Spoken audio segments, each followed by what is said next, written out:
The consumer needs choices, and they want to be, related to at the point of where they're at. And I think that's going to be the one trend that continues, and companies that do that well will win. Welcome to Marketing Conversations with Lamphouse Films, the show where we bring you access to tips and insights from today's marketing thought leaders. Today on the show, I'm talking to Brad from the Woodstream Corporation. Woodstream is the company behind mega brands like Tailor Pest Control and Victor Mousetraps. In today's interview, we talk about the importance of basing your marketing on customer feedback and how none of that matters if you don't have a really great product in the first place. I learned a lot through this conversation with Brad, and maybe the biggest thing is that we all need to expand our definition of marketing to include how we treat our customer well after the sale's been made. Almost without fail, that Tailor box, anybody I show it to recognizes it. Sure, the orange packaging and the blue really pop off the shelf. But not just coloring and packaging, it's really making sure products work. And, when people have ant problems, they want something to keep their house clean and take care of it right away. Tell me about where you guys are advertising primarily. The biggest thing we're doing in most recent years is digital. Obviously, we're advertising directly to our consumers from our website, making sure we tell our story and educate them with our full product line. Social, multiple different social platforms, because that's where we really can connect with the consumer really fast. Our biggest leverage that we've made in the last couple of years, improvement, is advertising on Amazon. Amazon has a lot of market share when it comes to product search, and we want to be first there. And we were the first people in our industry to do that. Now we're seeing our competitors increase their advertising there. So I know we're doing something right. Another advertising that we do is directed to dealers and retailers, connecting with those dealers at the trade shows, even virtual now because of COVID, so they can satisfy their consumers has really helped. And while brick and mortar is really important, online has been an increasing portion of that share. And with COVID, I feel like, you're studying the trends, I'm sure that has had to have skyrocketed. The consumer behavior is very interesting right now. I think I read one study that e-commerce and total is about 5 years ahead of where they thought they would be at this time, because of all the change of consumer behavior. But that allows us to understand the consumer a little bit more too, and understand what they want, what they like. Also gives them a direct channel to us to tell us what they don't like, and so we can improve going forward. How much of your marketing is based off of the consumer behaviors that you guys are seeing online? A lot. It's not just how much product to make and who to sell to, what keywords and things like that.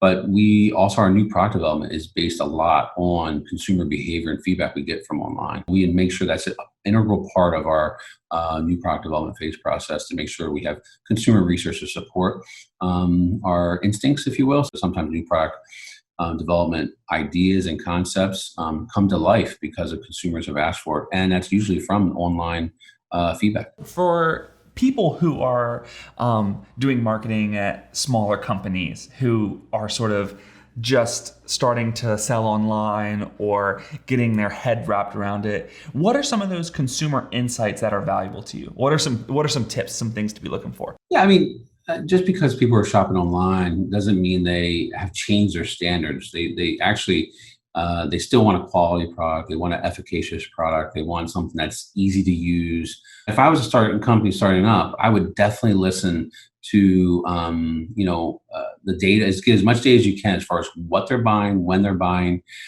as well as listen to those reviews. Those reviews are a gold mine when it comes to what's the insight. Yeah, there's some noise in there. But if you have resource available, I would invest in that direct consumer feedback about what people are saying about your products, but also the competitors' products, because that really drives a difference as far as what you can do to improve. But what are they actually looking for? What are they looking for? There's other ways to do it, panels and things like that too. But those consumer reviews are relatively free to use. It's especially if you're starting out in a company, it's free to see and to read. and it definitely will drive a lot of insights to your company, but also hopefully innovation. So you guys are studying your competitors' reviews as well to say, oh, this is what people don't like about these other Or what products. they like about, I mean, yeah, what they don't like and things like that. And, that's interesting, and sometimes that does help us. But what they do like, yes, the reviews for competitors are just as important as ours. I like to focus on what we do and make sure we understand the consumer, but it's also good to understand the competitor landscape too, to make sure that you are, going down the right path. But also, are you missing anything? What gaps? What white space, if you will, is an opportunity to grow the company. It's cool to see how you guys are really studying your customer so that you're meeting their need. And that it goes to show in the volume of products that you're selling, like your customers are satisfied. It's cliche sometimes to say the consumer is the boss, but I do believe that they ultimately are. And now digital and electronic communications allow us to have a direct line to them to tell us to say you're doing this wrong or you're doing this well. We get a lot of compliments on our social pages about what we're doing well, but we also have feedback about what we could do better. And having the pulse on the consumer and what they're saying, and using those digital technologies to make your company better is what Woodstream is all about. So I wanted to chat a little bit about where you see marketing going in the future. The retail landscape is going to continue to evolve faster, more personalized, allow the consumer more options to choose. Ultimately, at the end of the day, there's the omni-channel or a multi-channel concept. The consumer needs choices, and they want to be related to at the point of where they're at. And I think that's going to be the one trend that continues, and companies that do that well will win. But I think at the end of the day, consumers' voice will value and appreciate brands that value them and want to provide good products and help them solve problems. That's the great thing about digital, is that you get fast and instant feedback. So you can tell when your ad's not resonating with the consumers or they're not engaging with it. And so what did you do wrong? Why did you think that ad would do versus that? And so that continuous improvement, the companies that do that and focus on that and engage the consumers in those platforms, and additional ones too. I mean, making sure we're advertising on where they feel loyal to, like partner with our retailers to make sure that we use their advertising